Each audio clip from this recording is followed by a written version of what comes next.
All right. Well, it looks like we are back, right?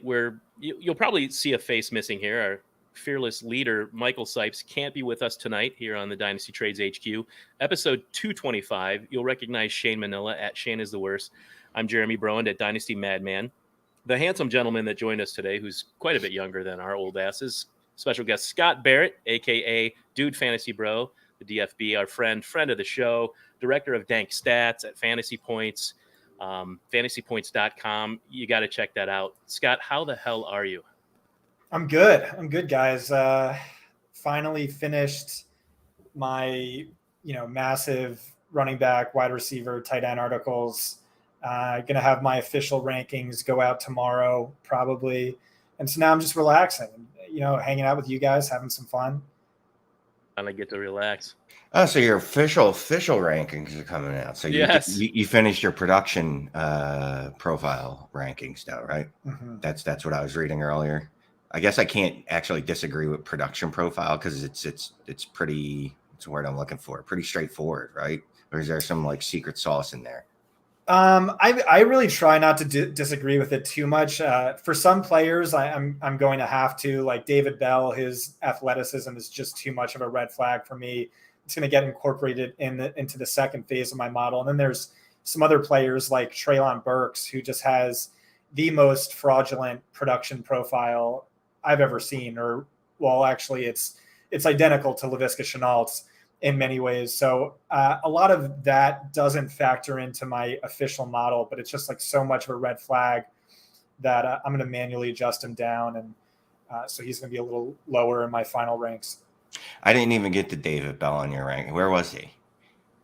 Yeah. I mean, it's super long. This is just sort of like. Yeah, I read like a third of it. I have to set aside a few other hours to get to the rest of it. My subscribers get mad because they're like, just give us the names. It's like, all right, you're getting that tomorrow. If you want to check my work, you want to, see my work, you could read this stuff. And that's basically all it is. But he's I think he was wide receiver 10 in my official rankings.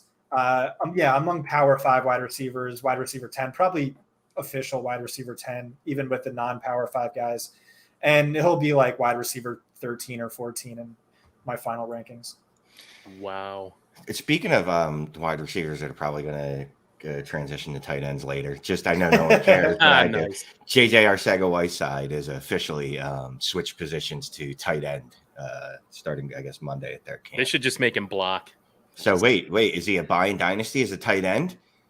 No. Okay. All right. Honestly, maybe. Like I chase those converted tight ends all day, every day, because athleticism matters so much more at the tight end position than anything else. And like speed score is a really important predictive variable there. And he has that. And, we know he was a sick pass catcher in college.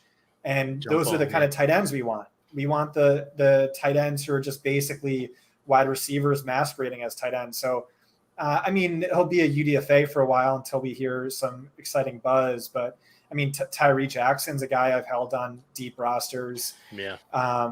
Sure. The Green Bay tight end, another converted. Greg Dulcich was a wide receiver early in his UCLA career.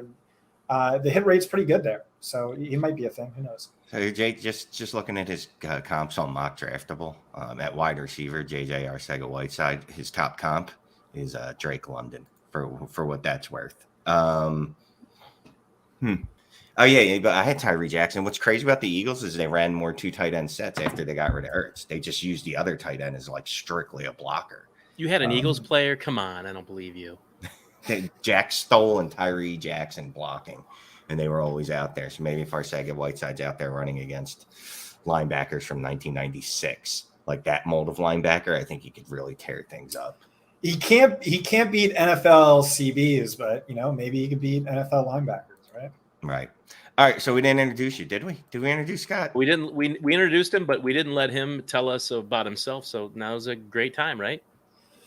Yeah. Follow me on Twitter at Scott Barrett DFB, co-owner of fantasypoints.com. I've been on the show enough. I think most people know who I am by now. Alec Baldwin. Alec Baldwin. That's right. Alec Baldwin. On anytime. So we got news. Just 2 things I just wanted to talk about. Deebo So Deebo wants to get traded because he's very upset about being used as a running back, because he also realizes that if they continue to use him as a running back, the 1 year of him being done. healthy is never going to happen again. I'm assuming he's just going to go, because now anytime anyone asks for a trade, it happens. So where's he going to end up, Scott? Is he going to drop far in Dynasty now that Cleveland, he's man. not with the great Kyle Shanahan?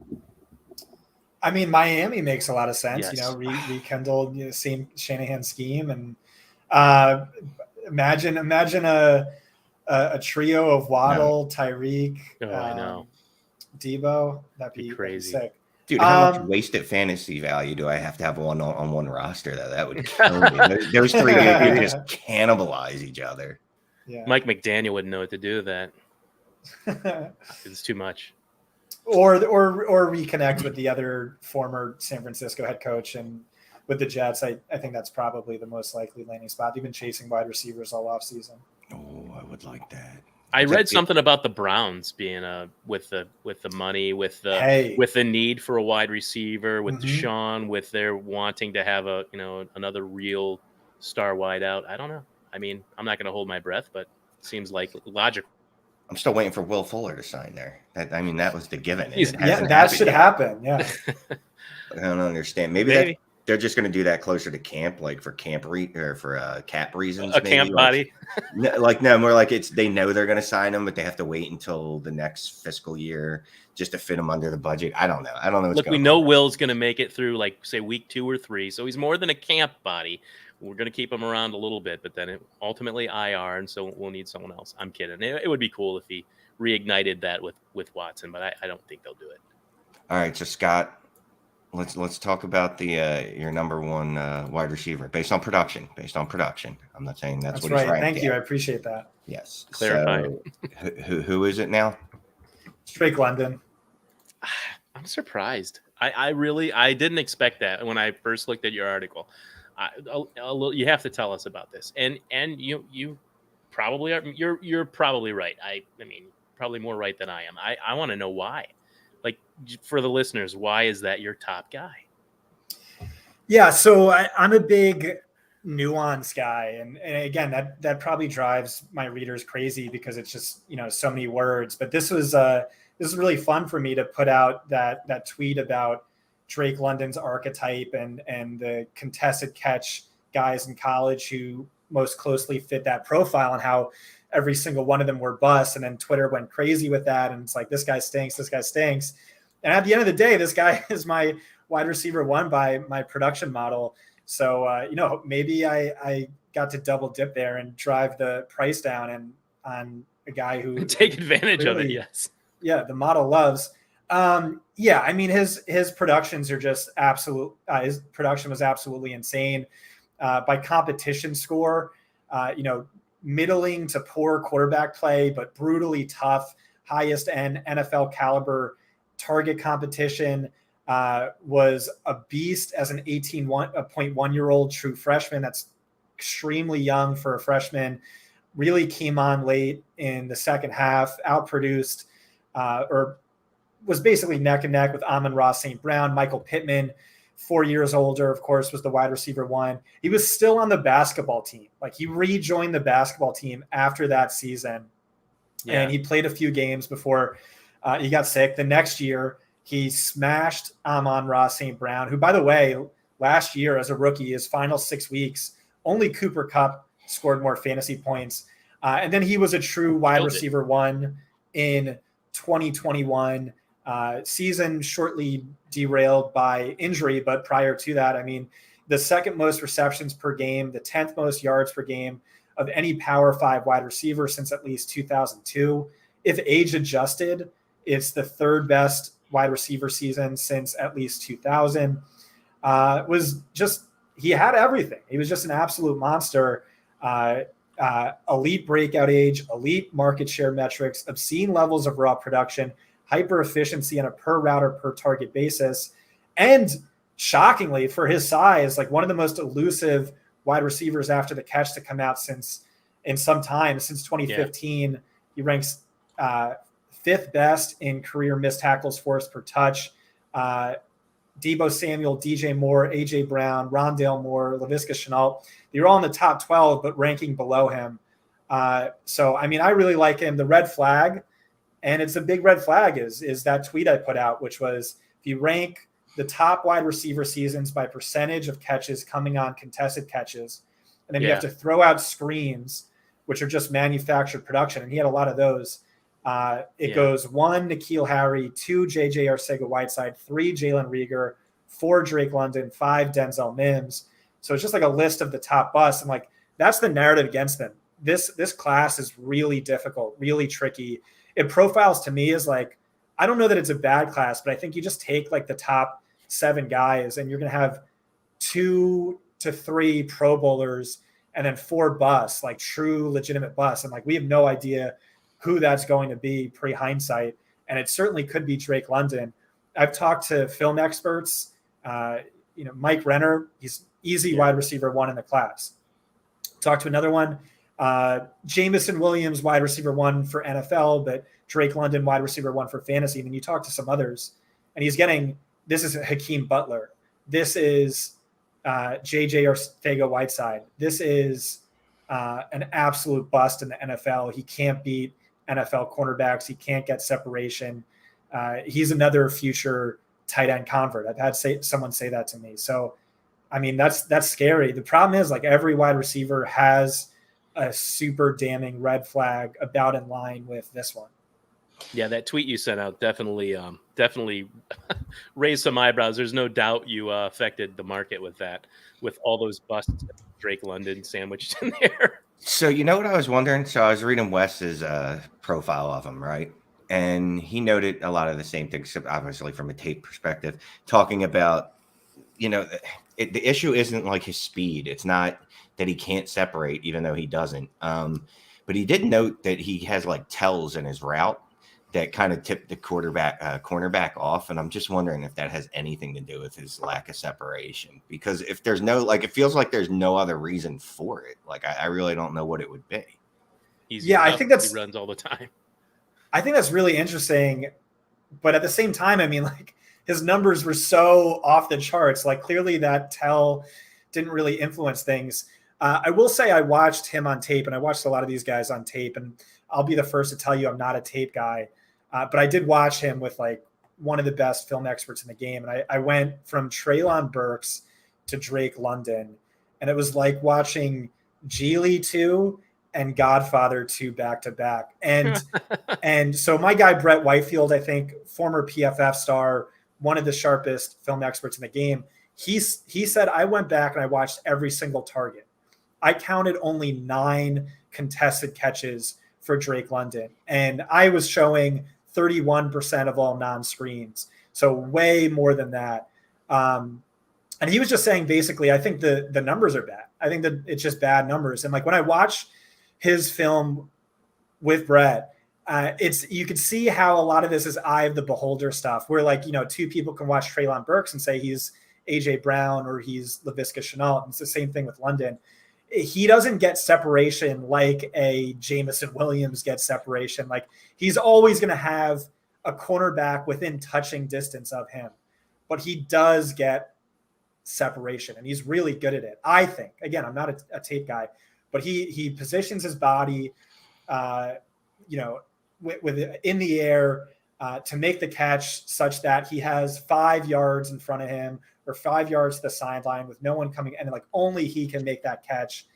And yeah, I think he's like sneaky quick after the catch. And I think he's an underrated separator. I mean, the numbers tell me no, but I don't know. It's just a tricky eval. That was the other thing I thought. Well, you mentioned it, but it's a red flag. I don't know. A lot of people have been talking about it a lot this offseason is manufactured touches and why that's a bad thing. It's huge. It's a really big thing. For him, I will say it's not as big of a red flag with Treylon Burks because in some cases it's kind of like impressive. You look at the top contested catch busts, and we went over a bunch of them, and there's way more than that. None of those guys were getting wide receiver screens, which like he has like underrated athleticism for this archetype. of course, he didn't do himself any favors by opting out of every event at his pro day. So people saying he's too slow, he can't separate, like that didn't help him.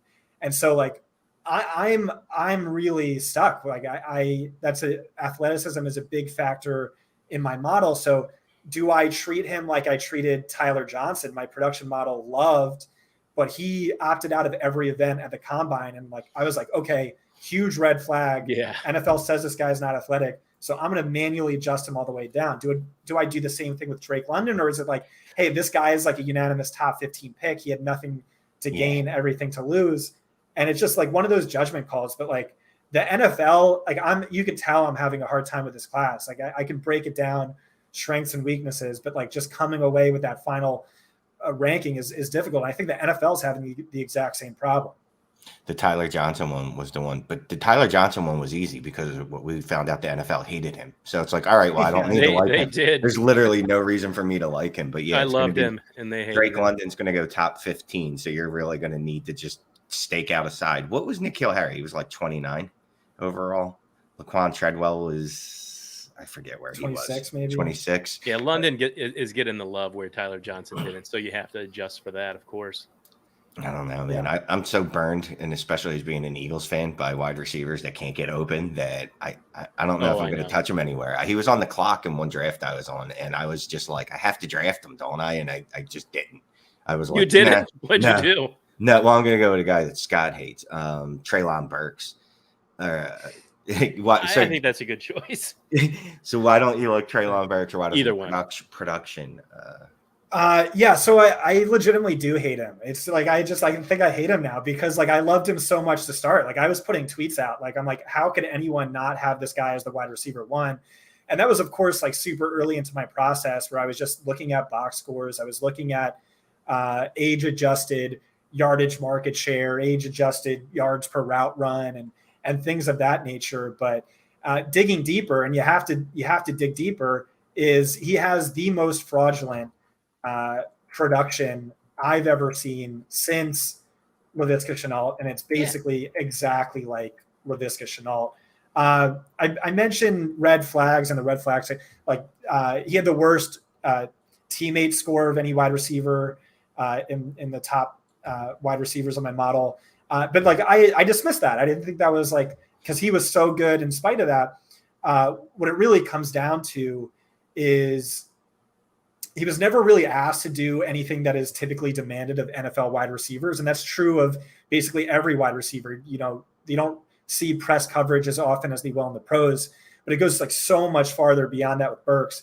He was never tasked with the responsibility of having to beat an actual cornerback in coverage. The only exception was the go route, and that was it. Instead, they just exclusively went out of their way to manufacture touches for him. And this is expressed by the data in a number of ways. So high number of targets behind the line of scrimmage, high number of screens. That's a proxy for manufactured touches. And so minus screens and go routes, they make up 22% of all wide receiver yardage, but only 14% of all wide receiver yardage in the NFL. So it's like way less of a real NFL route. Besides that, he hasn't shown us anything. 56% of his receiving yards came on screens and go routes last year. That was worse than Laviska Shenault in 2018. Jamison Williams, only 17%, and like that's the best deep threat in the class, 17% versus Burks' 56%.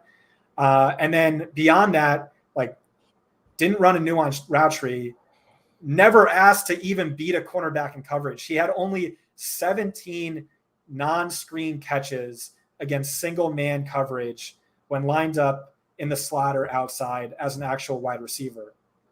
And among the top 15 wide receivers in this class, only one wide receiver ranked below him, and that was George Pickens, who only had 5 catches all year. Yeah. Drake London had twice as many. He missed 4 games, and it was basically the same as Laviska Shenault in 2018. And then the only like final point I'll make is 32% of his total yards after the catch came on just 3 plays. So without that, he falls from best in the class, tied with Jamison, to 11th, tied with John Mechie.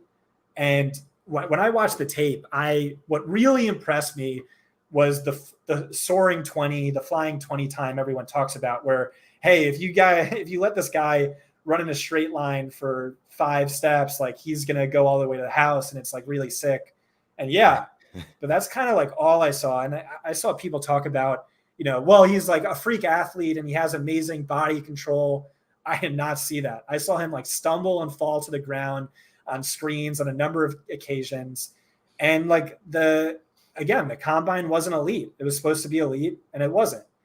And so it's just like a massive projection, a massive risk. And I'm going to have this guy like wide receiver 6, I'm sure, but not terribly low. But like you said, I mean, a ton of production, but so manufactured where he didn't have to do a lot on his own.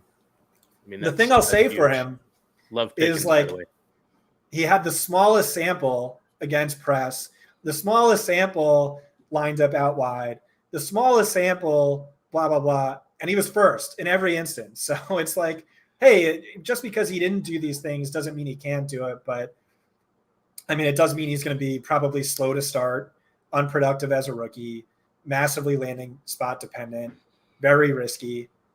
He was another one, just like really struggled with. And I think NFL teams are struggling the same way. Do you like Pickens' profile better than Burks? I mean, I know you don't have them terribly far apart. And, there's been talk that teams like, Pickens better. Some of us maybe prefer Pickens over, Burks overall. But just wondering if you think that, he's safer then based on what you don't have him ranked higher, but, based on what you're saying, it's almost like Pickens could maybe be a safer bet, especially if he gets drafted in the NFL a little higher. I don't know. Yeah. So this doesn't factor into my analysis at this point, but just talking about film guys, like Greg Cosell said, he thought Alec Pierce and George Pickens were significantly better prospects than Drake London. He is George Pickens as the wide receiver 1. I had Jim Nagy, director of the Senior Bowl, on my podcast. He said, thought Laviska Shenault was significantly better than Treylon Burks. Did not see him anywhere near the wide receiver 1 conversation. But yeah, I mean, our guy Greg Cosell has Pickens wide receiver 1. I'm going to have him wide receiver 5, 1 spot ahead of Treylon Burks. I'm 99% sure. But I didn't love his profile either. 67% of his career targets came on just 2 routes. He had like no target competition at Georgia, despite that pedigree. He ranks worst in the class in career yards after the catch per reception. That's something that's important to me. But yeah, he smashed the age-adjusted stuff. But that's really the only place he excelled, right? It was like he broke out early and did stuff early, but then he sucked in his second year, and then he tore his ACL in his third, and everyone's excusing him like, oh, well, he was injured. Like, no, he was injured in his third year, bro. His second year, he blew. I thought his sophomore season was pretty good. Slight uptick in yards per game. He came through when it mattered. Like, he crushed it in both the bowl games. And then last season, you just have to completely write that off due to the ACL. But no, I mean, this is my wide receiver 5. I like him. I'll admit, I can't wait to see him in press coverage based on some of the plays he made against college cornerbacks. I'm looking forward to seeing some of it. I don't think he's going to have a problem. Do you see Thor's tweet thread? That was awesome. I love that physicality. I was about to say, if there's one wide receiver that I think is going to fight a cornerback in this draft, it's George Pickens. It's definitely Pickens. I like Pickens too. I have no idea where I like him now. I'm waiting a bunch of these guys. I'm just waiting for the NFL to tell me where I like these guys. One big tier. Just wait till they fall to you at the 108 and 110. So your 2's interesting, and your 2 somebody that's been rising according to NFL draft chatter too. Might go to 10 at the Jets is the last I heard. Jamison Williams. Yeah. So what bothers me about Jamison Williams is the narrative on him is just wrong. Like, it's just wrong. Like, people say, oh, he was buried on the depth chart in 2020. And it's just not true. He was legitimately bad, or he was at least legitimately unproductive. He had 573 fewer receiving yards than Chris Olave on only 40 fewer routes. So 21% of his yards on 75% of his routes. He ranked bottom 12 in yards per route run. So if you have Jamison Williams above Chris Olave, which I do, you need to have an answer for that. if he's better than Olave, why was Olave literally running circles around him? And I'm just not seeing that question answered, and I'm not seeing that question asked, and that annoys me. If your answer is just, well, his 2021 was so obscenely incredible that you can just say like whatever, it doesn't. I don't think that's like super compelling, but like luckily for him, like his 2021 was absolutely freaking awesome. I brought this up and I talked about it in my article. I also talked about his BMI, which is a massive red flag. Like we spent all offseason nitpicking Devonta Smith. Right. And this guy has a lower BMI than Devonta skinny. Smith. And no one's talking about it. Because Devonta Smith, he was the trailblazer. We don't care about BMI anymore. We don't care anymore at all, right? We just wanted one dude to hit, and we could go, see, it never mattered. Hey, Devonta did it. Now. Yeah. Right, but I mean, like, Devonta also ran circles around Jamison Williams. Yes. Is 37% more yards per game. But yeah, so all I'll say is I'm not a tape guy, again, but I went back and I watched the tape, and I have a lot of PFF buddies who are super low on Justin Fields. And I watched the Fields tape with those guys, and they were like, yeah, like, I don't think he can read defenses. I don't think he can get through his progressions. Like, watch this play. There's a wide open wide receiver 40 yards downfield, but not a corner back in sight. And instead he throws throws to Garrett Wilson in double coverage, or he breaks off into a scramble. And I watched this. And but by the way, the guy who was wide open, who he never saw, was Jamison Williams. I watched this tape with them last year. And I was like, yeah, but like, I still like Justin Fields. Because like, okay, he threw into double coverage. He missed that wide open guy. He broke off it for a scramble. It like resulted in a touchdown anyway. This guy's a freak. But yeah, so I went back and I rewatched his 2020 tape, and he was wide open on like every single play. There was only like a handful of plays where he wasn't open. And by the way, he got double coverage. The guy with like 9 receptions all year was occasionally double teamed. Like, it was just crazy. So I came away like even more confident in Jamison Williams, and definitely thinking a little bit less of Justin Fields. Yeah, you and Matt Nagy get along well. Yes. I remember the draft. Yeah, not as high on him as we are here at the HQ. Still holding out hope for Mr. Fields up there in Chicago. I'm already in fear that he's bust. He's going to bust. Man, you got to stop living Trevor in fear. Lawrence. Dude, it takes all this is one big Trey Lance. They're all gonna bust. No, Trey Lance didn't play much, so I'm saying they're all future foreshadowing. They're all gonna bust. They're not. No, Trey Lance didn't get on the field and suck ass.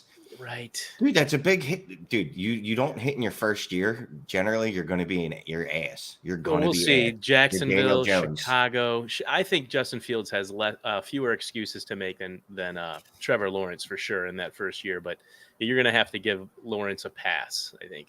I don't know. At least a mess. But I had PFF buddies who like grind the tape telling me last year that Mac Jones is going to be so much better than Trevor Lawrence in the NFL. So I'm nervous about all those rookies. And we heard something after the show last time about Trey Lance, like a per sources thing that kind of makes us nervous. And right. you know, Zach wasn't great as a rookie. I don't know. That class could go down in history as, you know, one of the most disappointing. And it's funny because you have the golden child, Trevor Lawrence, and some of those things that happen. It's like you can only ding him so much in the draft because it's Trevor Lawrence. I mean, that guy was talked about like no other quarterback. I mean, he really was. I mean, the hype on that. And then you look at this class, and you know, not these guys, still some highly recruited guys. They weren't the golden child. They weren't the anointed one. And the knocks on them are, you know, are fair things that could have been said about Trevor Lawrence. And I was never as high on him. I know Shane had him in like every draft practically. People really thought he was going to be, you know, the next great quarterback. Because he was supposed to be. He was right, supposed to be. Because that was like hype. The fact that he wasn't even average last year. He was legitimately bad. He was bad. And he really was. You can look at all the excuses you want to give him. But again, good players perform even to like a average level in a bad situation, and he didn't do that. Like you could only blame so much on Urban Meyer, right? But that's what my film guys were telling me. They were saying super overrated. He was great and shocked the world as a freshman, and then he just never improved. So like the hype never matched the talent, and now I'm getting nervous. Yeah, it's still too early to write anyone off. And if this class ends up being just marginally better, like more guys hit than last class, just goes to show you, because there was a lot of hype on those quarterbacks last year compared to this year. Now everybody's kind of, meh, I like this guy. No, Ritter's the best guy. No, it's Corral. No, it's, there's really no one that can tell you. So, Malik Willis has the highest ceiling, so we'll take him. It's just interesting because this year it's like, just put all those guys in one tier, take your pick. And last year wasn't like that. You had, everybody wanted Trey Lance. Everybody wanted a piece of that action in that class. And I wouldn't be surprised if it's no better than the one we're dealing with now that we can't decide who to pick from. I mean, when you look at that upside, though, that's what we were looking at, right? We were looking at Trevor Lawrence, the greatest college prospect quarterback ever. You were looking at Justin Fields, Trey Lance, looking like they were just going to be like, look, even if they're not great as throwers day one, we've got their rushing ability. And then we have Zach Wilson, who people were unnecessarily high on because he's white and good looking, I guess, and his mom's kind of hot. I think that. I think it was the mom. I think that was the mom reason. More than it. Yeah, I think it's they were drafting her. So people were drafting Zach Wilson in the dynasty leagues, hoping his mom would notice, and then they could smash his mom. Like, nope, not how it works. Sorry. Back to wide receivers. All right, non-power 5. Let me ask you this: you got Christian Watson and Sky Moore, 1, 2. How closer do you have them ranked? Like, if you were to just integrate them with I don't want to say real wide, I was about to say real wide receivers, but like the other conference guys, where do you think they'd slot in? Yeah, I'm not a projected draft capital guy at this point. I really just want to stay true to my rankings. And my model has a natural bias against non-power 5 wide receivers. Mm-hmm. And I thought about it, and you know what? So do I. It's just like the bust rate is really bad, even when factoring in draft capital. And these guys didn't impress me. They just really didn't impress me. I wanted to like Sky Moore because every film guy I talked to really likes Sky Moore. I didn't like him. I didn't like the production profile. I didn't like the tape as much as I thought I should. The stats weren't as good. This guy gets Golden Tate comps. Like, Golden Tate's one of my favorite wide receivers of all time. Same. Like, I get that he's not that great and he wasn't that great but like, I just loved him, like the missed tackles. And I just like do not see that with Sky Moore. The one thing I'll say about Christian, they're both hyper elite freak athletes, but like Christian Watson's one of the greatest athletes of all time. And he has massive red flags, and he's not an FBS wide receiver. Like Sky Moore at least was FBS, non-power 5. Sure. But I mean, like, his tape is fun. Like, against some like really inferior competition, he was gliding around like Randy Moss, like, I'm not comping him to Randy Moss, but like just doing some things that looked so incredible and so sexy that you just like don't really see. But I mean, I could dig into either of these guys, or we can talk about someone else. Yeah, any of those guys. No, it sounds like he hates them. So he said that was the out. No, I mean, does not. He drafted Sky Moore, I think. This is wide receiver 1 and wide receiver 2 of the non-power 5s, and like I flipped them twice, like an hour before my publish of this article, because this was the only section of the article where I did factor in athleticism. But I will say about Sky Moore is, so he didn't have the after the catch efficiency metrics to warrant a Golden Tate comp, and he didn't have a diversified route tree. He flopped against the better competition he faced. He also like smashed by some other really important metrics. But what I kept coming back to is you stack him up against Dwayne Eskridge. So you look at Sky Moore's best season and you stack it up against Eskridge's best season, and it pales in comparison. Okay, warranted. Eskridge is 3 years older, but at the same time, I mean, Eskridge played cornerback the year before, right? And then you stack it up, his breakout 19-year-old freshman season, stack that up against the year before Jaden Reed's age 18 freshman season. He was playing with John Wasink at quarterback. I don't know who that is. Yeah, I don't either. Caleb Ellaby is the consensus QB8 in this class. Jaden Reed was competing for targets with Dwayne Eskridge. Sky Moore, his first season, Eskridge was playing cornerback, and his numbers were significantly better at a younger age. And it's like, there's different schemes and there's different factors that go into this, but it just looked like a little red flag for me. I mean, I like him. I'm going to have him high. It's just the fantasy guys are madly in love with Sky Moore. Yeah. TJ Calkins was crying in every league together where I wouldn't let him draft him. So like I just have a bias against him. But I saw you did get him in the one, I believe, in DFP, didn't you? Yeah. I don't want to go on too long about him. Just that I know somebody that's pretty well respected that likes Sky Moore over Chris Olave, which I think is probably a little crazy, even if you take the best of one and the worst of the other. But let's talk about Chris Olave. Go ahead. I was going to say him and Mechie and Justin Ross because they're household names in this class. He's got Olave. He's got Olave high. He's got him higher than Wilson. I don't appreciate that. He's Olave. 3, but he's not going to be above Garrett Wilson. Just Garrett Wilson kind of like doesn't have any red flags. Chris Olave has a massive red flag. And his red flag is basically that he plays like a wussy. He just really I heard you say that. Yeah, he does. Like he goes down too easy. Well, when you make that much, when you can create that much space, it really doesn't matter. I'm kidding. Look at Shane shaking his head. Like from his tape watching over the years, he's like, no, that doesn't fly. You're a fantasy guy. Stop. So there's an argument for that. So if you look at his percentage of targets to either gain a first down or score a touchdown, he is like the 2 best seasons ever. And it's like, hey, okay. But at the same time, he ranks second worst in the class in career yards after the catch per reception. So that just doesn't fly. You can't square those two things. And especially when you add in, he forced 1 missed tackle all of last year. By career missed tackles. Insane. Yeah. By career missed tackles forced per reception, he's worse than Zach Ertz over the last 3 years. Drake London, by the way, better than Deebo Samuel over the last 3 years. Like, you can't compare college to NFL. I get that, but this is just to show you how glaring this is. And I found that shocking because I watched that guy play every Saturday, right? And I would have never guessed it was 1 broken tackle. I know. I mean, that's just an absurd number.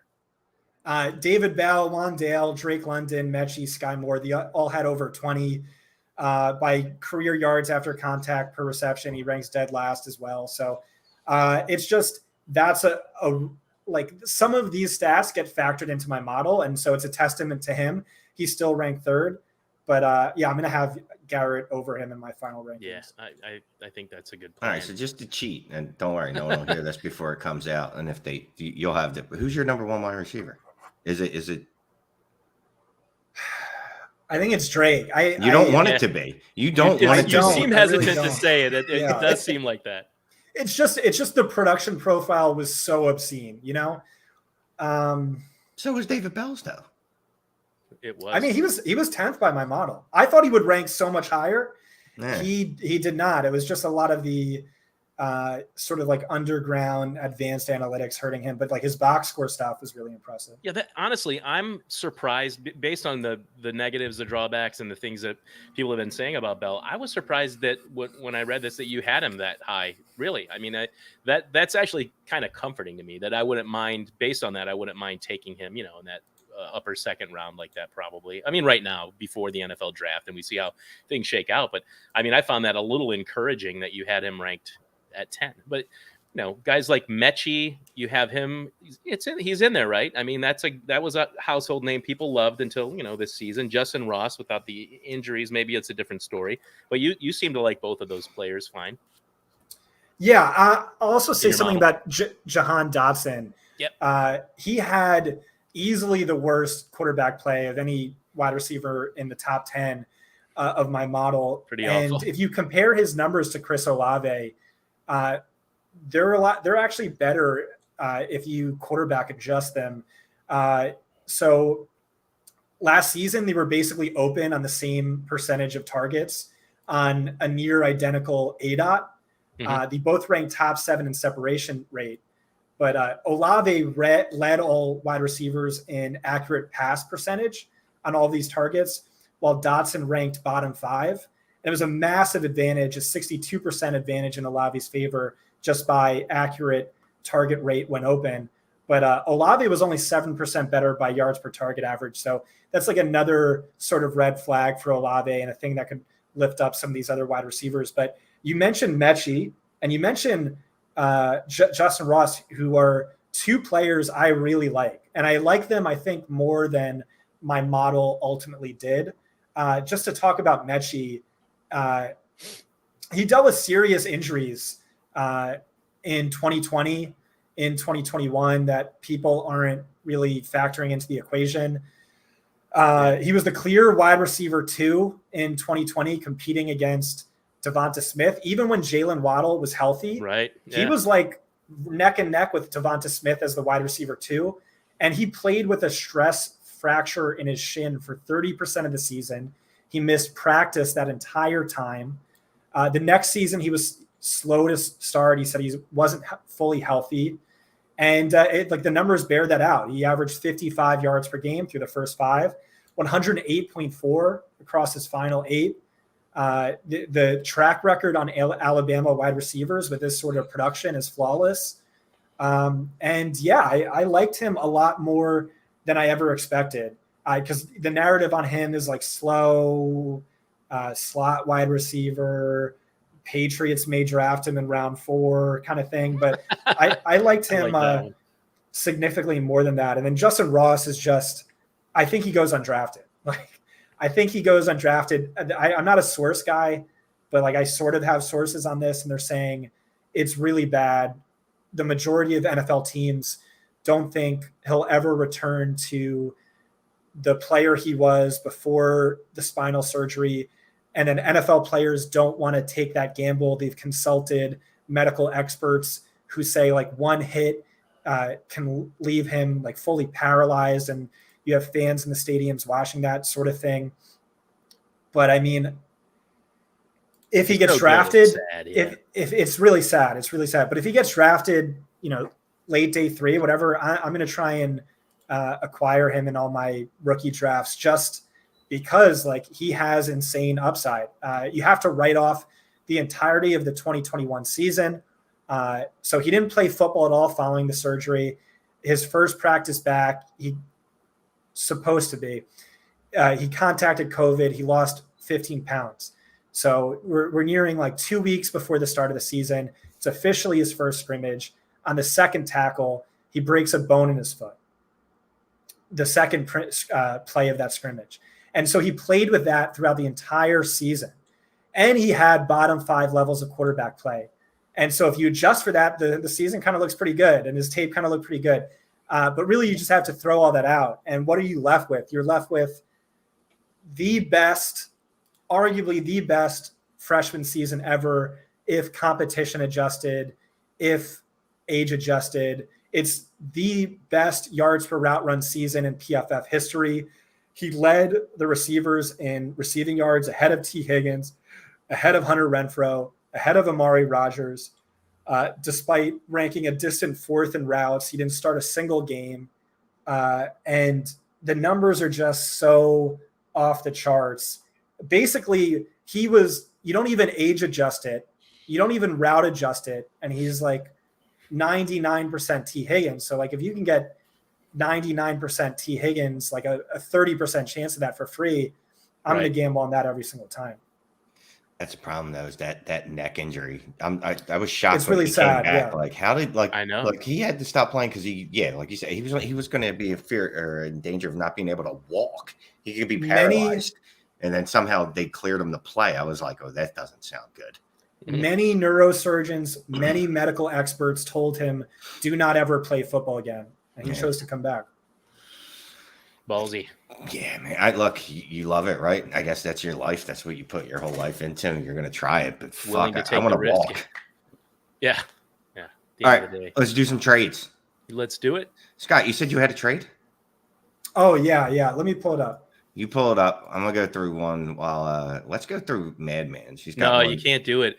I just received word from this person that there's a competing offer from one Scott Barrett and TJ Calkins. Never mind. Never mind. So, this has turned into table talk all of a sudden.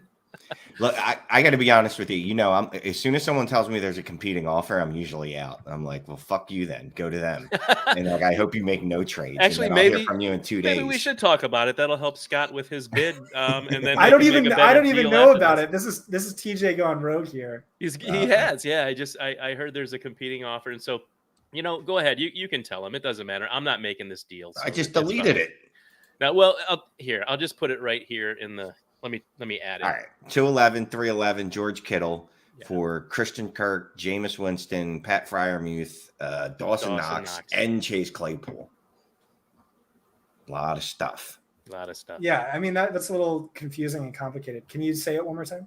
Exactly. So the important parts are the George Kittle, the 211 and the 311, and then 4. Christian Kirk, Jameis Winston, Pat Freiermuth, Dawson Knox, and Chase Claypool. Oh, wow. And can you guys tell me, is this a tight end premium? I think it's 0.5, right, Scott? Tight end premium. What league is only? this? Oh, this is Crystal Ball. 1.5. The one that I just joined in the middle of the draft. I don't know who you're talking to, but I think this is a bluff. I don't think this is any of those are players TJ would try and acquire. No, it's Curtis Patrick is offering me the 211, the 311, and Kittle. The 211, which is right now, I picked, of course, Carson Strong at the 210. 211 is Curtis Patrick's pick. I was trying to get it. So he's telling me if I give him Christian Kirk, Jameis Winston, Pat Freiermuth, Dawson Knox, Chase Claypool, he'll give me Kittle, the 211 and 311. But I'm not trying to get any older necessarily. I just, I thought I'm probably just going to reject it, right? And then he said that that TJ's trying to get the pick too. And I was like, oh, well, this is great because Scott's on the podcast right now. How many do you start in this league? Because he's just offering you like 86 players. What is it, 11? It's converting to best ball, but it's 11 Oh, players. Right. So, yeah. Yeah. So that depth is huge for best ball. Christian Kirk is a guy I'm trying to acquire. I mean, like he's the 6th highest paid wide receiver in the NFL. The NFL values him, but he's like wide receiver 46 in Dynasty. And I'm hearing that they view him as a possession wide receiver, as like a 140 target guy, and that's why they paid him as such. So I could see him being like pretty valuable in PPR this year. But yeah, I mean, you're never going to win a trade with Curtis Patrick. It's just never been done. So yeah, I'm aware. Yeah, me and Jeremy were talking about that earlier. Like, even if I don't value Christian Kirk, I'm still going to take that shot to see, all right, well, maybe I'm wrong. And he's definitely worth more than the 211 in my eyes, which was the offer at one point. Like, dude, he was the 211 when he was in Arizona at the end of last year, when it just looked like they just didn't like him anymore. Now that, he's the richest, he reset the wide receiver market and shook up the NFL, because Christian Kirk is the reason that the NFL is completely different this year. Hold on to him and see what happens. Because if he comes out and he balls, you can trade him for a first, not a 2023 first, because those are off the table everywhere. Oh, I had a trade. Yes. Yeah. So we were talking about this last night. No, we were talking about it earlier. You guys weren't there with us last night, but we we met up with some of our buddies. Run DFF came in from Mississippi because he had just run the Boston Marathon, and our buddy Mercer was there. Me and Mercer were talking. We're in a couple leagues together. And T-Law came up and I said, I'd like to move him. And he said, I'd like to have him. And I said, I probably will sell him to you fairly low right now. So I gave him T-Law. He gave me the 101 and the 301. The 2022 101 and the 301 for T-Law. Yeah. And this is in the Dynasty Trades HQ / Dynasty and Chill trade league. Like having that 101. What do you think, Scott? What was it? 101 and 301 for what's the T-Law. dude's name? T-Law. What's the dude's name? You've already forgotten. He was your favorite quarterback at one point, and now you forgot his name. Yeah, I mean, I think that's solid. It's probably a win for you by startup ADP. I'll just say Trevor's not really someone I'm trying to acquire. I get the upside argument for sure, but that season was super scary for a guy a lot of my film heads were never that high on. Yeah, that's how I'm feeling. I'm more and more scared. Good trade. Start 12. I'm actually hoping I can trade the 101, like for someone that wants to just get Breece Hall, but I don't think anyone is going to. Everyone hates this class so much. Like, no one's moving up. Like just no one. And is. nobody knows yet either. It's funny. It's fun. Well, what else you got? Just but to that point, when you read Scott's article, like it was the funniest thing ever because he's like every one of these wide receivers has like a fatal red flag. Like it's true because it's like every one of them you could point out at least one thing and go, he's got no shot to hit. So yeah, we're gonna have no idea. I guarantee you, like Scott said, like 3 or 4 of these guys are gonna hit. No idea which ones it's gonna be. I'm just trying to. This class reminds me a lot of 2016, where you had a clear RB1 bell cow in Zeke. That's Breece Hall. A really exciting RB2 who's an elite runner, but didn't catch passes, and Derrick Henry. And then like no one after that was valuable. Like maybe Jordan Howard in the 6th round, but outside of that, it was a bunch of non-starters. The quarterbacks were all bad. Good point. Paxton Lynch was QB3. Christian Hackenberg was QB4, overdrafted. So disappointing. And then the wide receivers were Corey Coleman, wide receiver 1. Will Fuller, wide receiver 2. That's Jamison Williams. Wide receiver 3 is Josh Doxson. Wide receiver 4 is Treadwell. That's Drake London in a worst-case scenario. Michael Thomas was wide receiver 6. Tyreek Hill was the gem of the draft. And it's like, I could see it being like that, where whoever's wide receiver 1, Chris Olave, busts out for the red flags we talked about. He's Corey Coleman. And then, Michael Thomas could be the George Pickens, right? So yeah, exactly. I think it's just going to be your top 6 wide receivers, 2 hit in a massive way, 4 bust in a massive way, and like you just don't know pre-hindsight who that's going to be because they're all high risk, high reward, boom bust types in my eyes from an analytic perspective.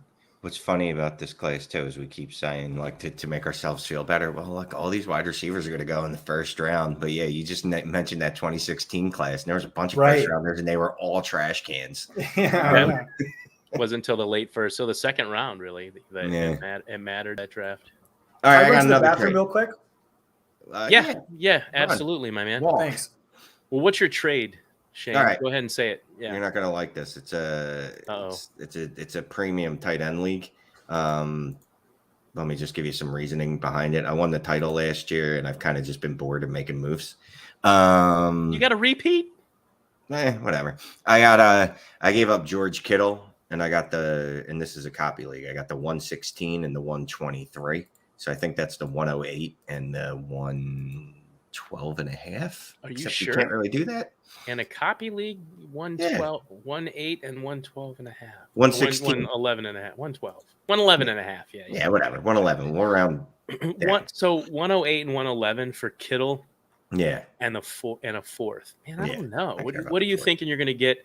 What are your targets? Let's just say at 108, 111. What are you thinking you're going to get? A quarterback with one of those, or? I got no target. None. I did this trade with no follow-up. This was just because I was bored as hell. Is it hard to get picks though? Yeah, I imagine you do that sometimes. I don't know. I didn't have any picks in the 1st round of this draft. Like these are literally the only I sold out to win a title. Like I traded for Devontae Adams and some other stuff. I mean, how long is George Kittle going to hang on being this guy blocking every down and getting beat around? I mean, I love him, but at some point, so I don't know when that point is, but a couple of firsts, if it's tough to acquire them, you don't have any. The 4th is no big deal to me. I get burned out on dudes quickly, right? Like when I go all in on them and then they just don't do what they're supposed to. Like George Kittle, you were supposed to be like Travis Kelce. What happened? You're not Travis Kelce yet. I'm just moving on. So I moved on. He blocks more. He's more like Gronk, where he blocks and peels on out. Yeah, but Gronk would still put up insane scoring numbers. I don't know. Kittle just feels like they get injured too. Now, if they trade Deebo, maybe he'll see 140 targets, and I'll cry in my sleep. Did Scott hear your trade and your double? Yeah, what's the copy league? Yeah, you've never been in a copy league? I've never heard of it. Seriously? Where you can have the same player more than once. You have to. That's really cool. You can have 2 Kyle Pitts on the same team? No, you can't. But there's 2 in the league. So it just more than one Kittle, more than one. Right. Why can't you have 2 of the same guy? That'd be awesome. I think I would love it. I always thought that too. I think it's more of a platform issue. Is that the platform just won't let you? Like we need to start one where you can have as many copies of Kyle Pitts as you want. Well, dude, MFL just raised their prices again, and gave you no new features for the umpteenth year in a row. If Sleeper can find out a way to just add, like, you can just have the same player on your same one roster, dude, I'd love that. Because I'd be like, how many times can I draft like JT? I'll draft him twice. It's fine.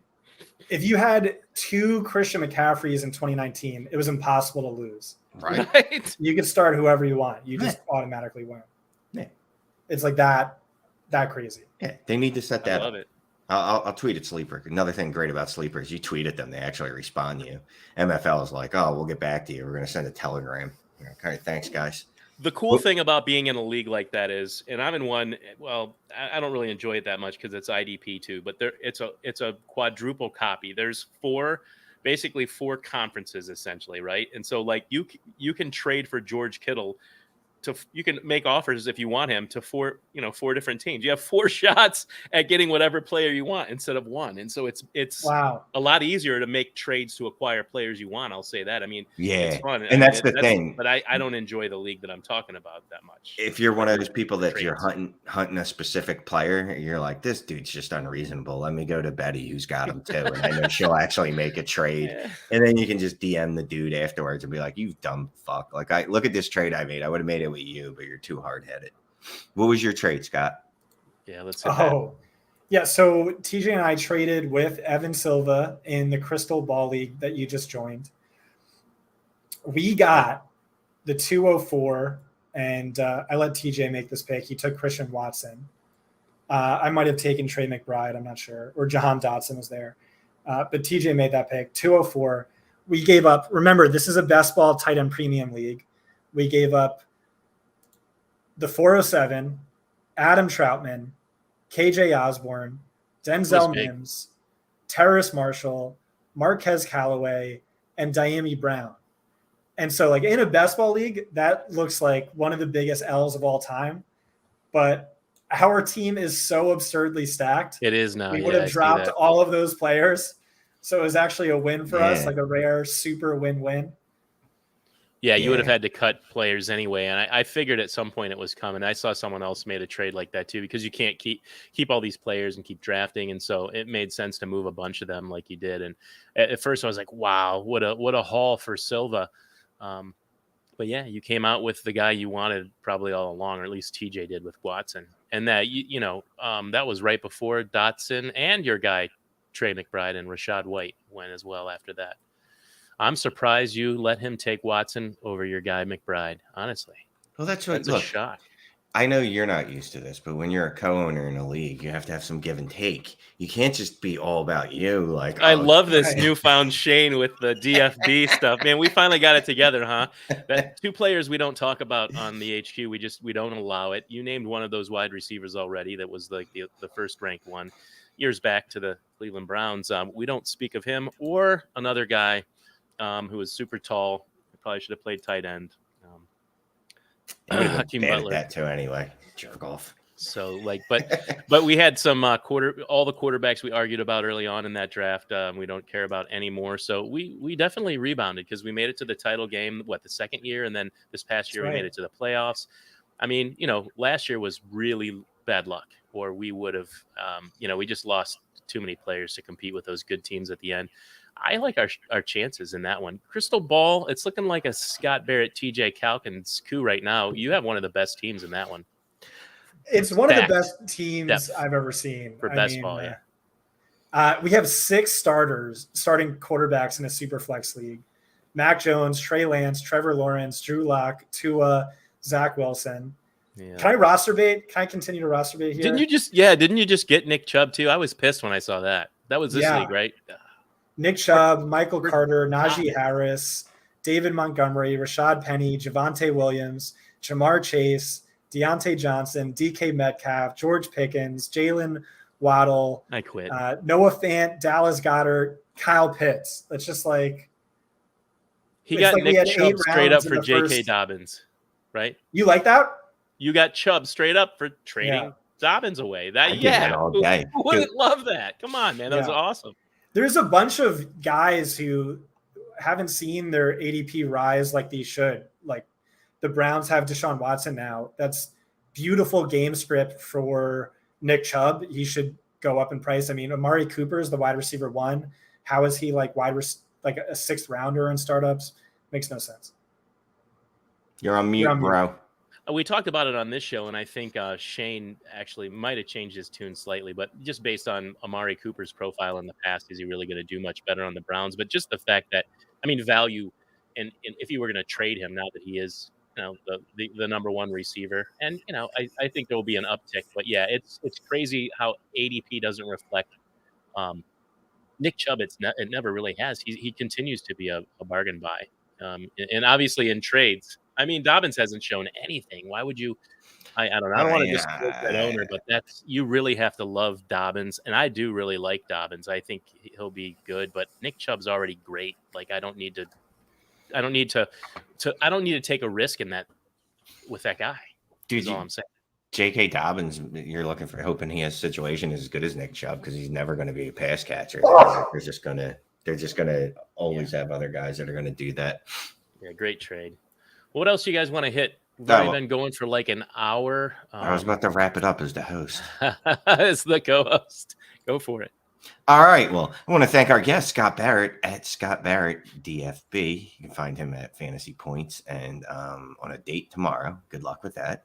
Yes, definitely. Madman at Dynasty Madman. Shane is the worst. Read stuff. Oh, Scott's rankings are coming out. Oh, actually, talk about that. Go ahead. I don't have a date tomorrow. It's Saturday. So just in case she listens to this and thinks I have a date with someone else. No. It's Saturday. Well, we were supposed to hang out today, but we moved it. So. Did she listen to your podcast appearances? She said she did. Yeah. Oh wow. Oh, man. That's some homework. I know you're really excited about this one, and good luck.